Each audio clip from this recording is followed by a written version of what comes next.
Sorry, camera cut off, so now I guess this is going to be a multiple parter. Okay, let's go back to 8:45. When I started pushing, I said right off the bat, I thought, finally, something's going to go easy for me because, labor wasn't that great for me. It wasn't very easy, and I had a difficult end of my pregnancy. So I thought, something's going to be easy. It's going to be fast push. We're going to be good. Push for 90 minutes. We first started off, my husband was on this side of me, my mom was on this side, and the nurse was at the end of the bed. My husband and my mom, my mom held my head up, held my chin to my chest, my husband had my left leg, and I was holding my right leg. So that was just kind of the standard push. We started off with that for a while, pushed, I don't know how long, and his head started coming out, and we saw, the nurse, I didn't see, the nurse said, oh, he's got a head full of hair. And that just made it so exciting. I remember hearing that and going, it's just, he's here. He's really going to come out. We pushed like that for a while, but his head kept coming out and slipping back in as soon as I would take a breath. It was like I wasn't even breathing. That's hard. Like, they don't teach you how to push, and you don't know how to push. Like, that's hard to figure out what they want, how they want it, how to breathe, when to breathe. So, I thought, this is something I'm doing. I'm taking too many breaths, blah, blah, blah. So we changed positions, and we did a tug-of-war position. What that was basically was, once again, my mom was holding my chin to my chest. No, was she? No, I don't know. They were holding my legs. My husband and my mom were holding my legs, and the nurse was standing at the end of the bed with a rolled-up sheet, and I had to pull on the sheet. Pull with my chin to my chest. And push while I was pushing. I liked that position a lot better. The only thing was that I kept losing my grip on the sheet. So I was afraid to send the nurse flying across the room because I let go of the sheet. But it was just more of the same. More of his head's coming out, it's coming back in. It's coming out, coming back in. So that went on for 90 minutes. At 10:15, my doctor came in. And he tried to have me push while he was in there, watched what was happening. And he saw that Jackson just was not making any progress coming down. So he just looked at the nurse and said, come talk to me out in the hall. And I knew then. I lost it. I just bawled and bawled and bawled. Because my whole fear from the beginning of this was that I was going to have a C-section. And I did not want to have a C-section at all. So I'm crying hysterically at this point. So my doctor came in and he just kind of looked at me and nodded his head and said, okay, we're going to have to do a C-section. So, oh my gosh, that was awful. So they immediately started prepping me for the OR.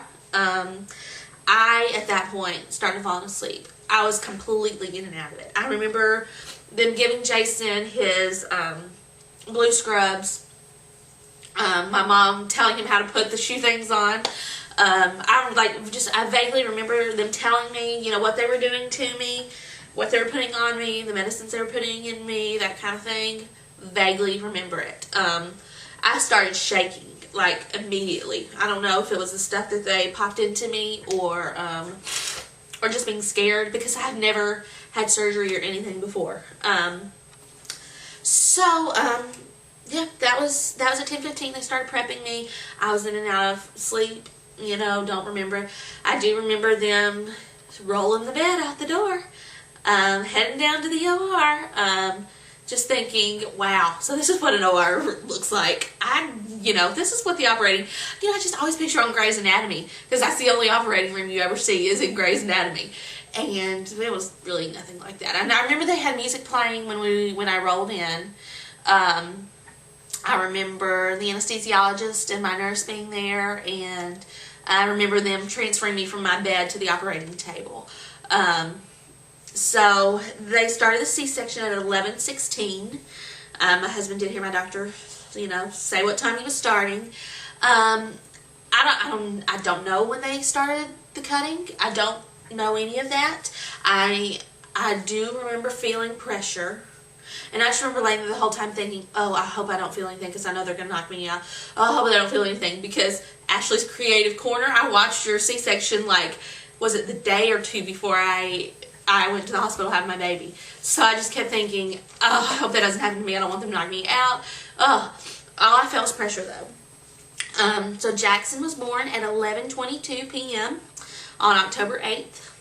I remember seeing them pull him out and take him immediately to the table, and of course I just bawled and thinking how cute he was, and his cry was so sweet. Like, he didn't scream. It was just kind of, you know, just kind of, where am I? What are you doing to me? That kind of thing. So Jason went and took pictures of him, and you know, watched them do their little tests of him while my doctor, you know, continued his work. Jackson weighed 7 pounds, 6.9 ounces, and he was 20 inches long. He got a 9 on both APGAR tests. Good boy, good testing. They docked him for the skin color. Like they said every baby gets docked for that because they're not pink when they come out. Duh. He was kind of purplish, bluish, his feet were. And his fingers. So Jason immediately took him to the nursery. Jason was able to take him there so they could bathe him and do all the tests, and that's when my mom, my dad, and my sister got to see him through the nursery window. So this is when it gets kind of funky for me. I didn't think, you know, that the rest of the surgery would take that long. I know they have to take your uterus out, and I don't know what they, you know, do stuff to your organs. I asked my husband if he saw any of my organs, and he said my doctor kind of blocked him the whole time, so he really didn't get to see any of my guts, but I mean, I guess that's a good thing.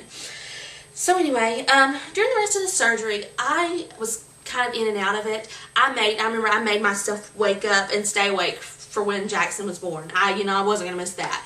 But after that, after Jason went out, I remember him kissing me, and he left, and I fell asleep. But then I would kind of come in and out of it. And I started hearing things that my doctor was saying.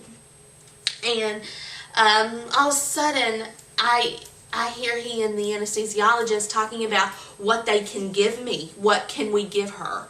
I know they were giving me antibiotics at this point too, because I'm allergic to penicillin and augmentin. So they kept repeating that. And then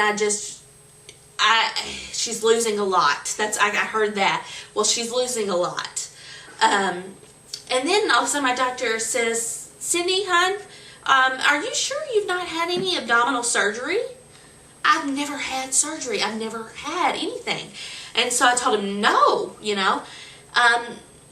And so he just says, okay, you know, and I think he assumed that I was going to just fall back to sleep.